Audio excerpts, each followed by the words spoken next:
Tem coisas que nós fazemos todos os dias, é rotineiro de muita gente, e nós não percebemos que aos poucos essas coisas vão nos deixando mais afastados da presença de Deus. E hoje eu quero falar sobre 3 hábitos que parecem inofensivos, mas que podem estar influenciando negativamente a nossa vida. E a primeira delas é acordar no automático e já começar a fazer 1 milhão de coisas. Todos nós que temos diversas atividades e responsabilidades, muitas vezes acordamos e a primeira coisa que nós fazemos é pegar o nosso celular, checar as mensagens e às vezes até já abrir as redes sociais sem sequer levantar da cama. Além de ser um hábito ruim para a nossa própria saúde, questão de dopamina e outras coisas que eu posso abordar um pouco mais para frente quando a gente for falar um pouco de neurociência, mas que, quando nós levamos em consideração a nossa vida com Deus, está totalmente nos impedindo de fazer a primeira coisa mais importante do nosso dia, que é agradecer a Ele pela vida que nós temos. Agradecer por ter tido mais uma noite de descanso, por ter a oportunidade de viver mais um dia. Eu costumo acordar e nos meus pensamentos a primeira coisa que eu falo é bom dia, Jesus. Acredite se quiser, eu dou bom dia para Jesus. A primeira coisa que eu faço é agradecer antes mesmo de levantar da cama. Parece normal você já acordar e checar um monte de mensagens. Mas por trás disso, além de nos criar um pouco de ansiedade, é algo relativamente normal. Quem nunca acordou já checando as mensagens no celular, por exemplo? Mas não é só porque é um hábito que muitas pessoas fazem que é algo saudável. Nós devemos buscar primeiramente o reino dos céus. Então, aproveite esse começo do seu dia para agradecer pela vida, agradecer por ter tido uma noite de descanso, ainda que você não tenha tido a melhor noite, né? Pode ser que você não tenha conseguido dormir bem, mas mesmo assim, em tudo dai graças. São pequenas coisas como essa que, se nós não damos atenção, a gente pode acabar minando o Espírito Santo na nossa vida e nós precisamos convidar ele para estar pertinho de nós. Então, eu convido você para mudar um pouquinho esse hábito e passar assim que acordar, agradecer, falar com o Senhor e, se puder, tira ali os primeiros minutinhos do seu dia para orar, ainda que você tenha muitas tarefas ao longo do seu dia e não possa estender muitas horas, né, ou muitos minutos de oração, mas acorda já dobrando os seus joelhos, acorda já agradecendo a Deus, já escorrega da cama ali do lado para você não ter oportunidade de levantar e fazer outras coisas. E o segundo hábito que parece inofensivo, mas que todos nós fazemos é nos alimentar de muitos conteúdos seculares. Gente, isso aqui não é sobre pecado, né? Todos nós precisamos ali estudar, fazer alguma pesquisa para a nossa faculdade, para o trabalho, pesquisar conteúdos para o nosso crescimento pessoal, faz parte, ou até mesmo nos distrairmos, né, com algum tipo de entretenimento, série, e não há nada de errado nisso.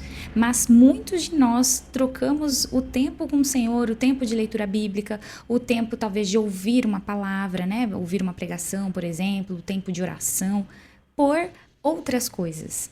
Então, quando nós priorizamos e nos enchemos durante o nosso dia de trocentas outras coisas, né, digamos assim, podcast, enfim, diversos assuntos que não estão voltados para a área espiritual, como nós queremos crescer em fé?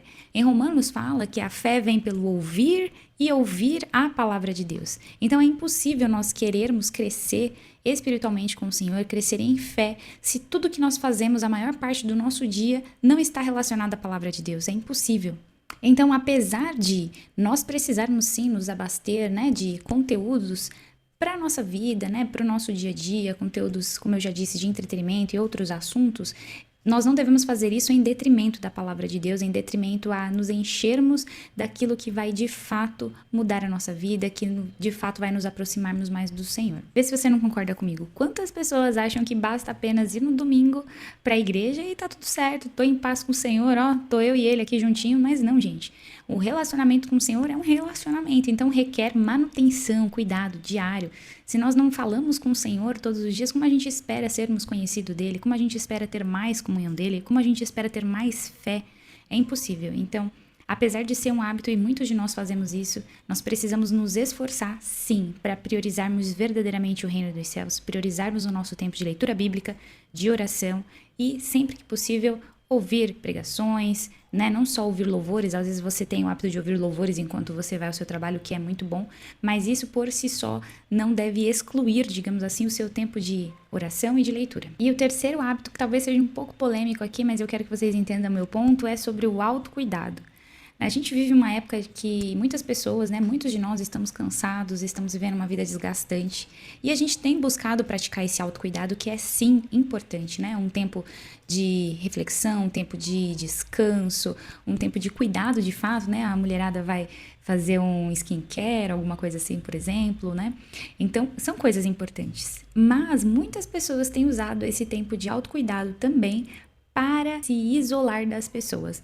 Infelizmente, essa é uma realidade. Muitos têm utilizado do autocuidado, né? Dessa referência de que precisa de um tempo para se isolar, sair da comunhão, não sair mais com as pessoas, não estar junto com os familiares, com os amigos da igreja, por exemplo. E isso não é saudável, né? Nós precisamos estar em comunhão. Além do quesito comunhão, isso também virou desculpa para não orar, não fazer outras coisas, não ter tempo com a Bíblia, por exemplo, porque você se denomina como uma pessoa muito cansada e que precisa de um tempo para descansar, não fazer nada, só ficar de boa, né? Então, nós não devemos utilizar, né, o autocuidado, que é importante, como uma desculpa para nos afastarmos de coisas que de fato vão mudar a nossa vida. Afinal, a palavra do Senhor diz que vinde a mim, os que estão cansados e oprimidos, e eu vos aliviarei. Então, se nós estamos de fato cansados, com fardos emocionais, fardos na nossa vida, é só nele que a gente vai encontrar descanso. Então, apesar do autocuidado ser importante, ele não pode ser a desculpa para nos afastarmos dessa responsabilidade e dessa verdade tão importante, que é o Senhor que carrega os nossos fardos. Bom, eu citei aqui 3 exemplos de hábitos que é comum, que são simples, não são pecado, que nós devemos sim praticar, mas que eles podem sim virar pretextos para nos afastarmos do que realmente importa, que é a presença do Senhor. Então eu quero te convidar a refletir comigo sobre isso e pensar também sobre outros hábitos, outras coisas que todo mundo costuma fazer, mas que pode estar nos roubando do que realmente importa. Deus não quer nos chamar para a culpa, mas Ele quer nos chamar para perto dEle. Então que você possa refletir sobre isso hoje. Se você gostou desse assunto, curta esse vídeo, se inscreva também no nosso canal. Deixa aqui para mim também sugestões de temas que você gostaria de ouvir e nos vemos no próximo. Tchau, tchau!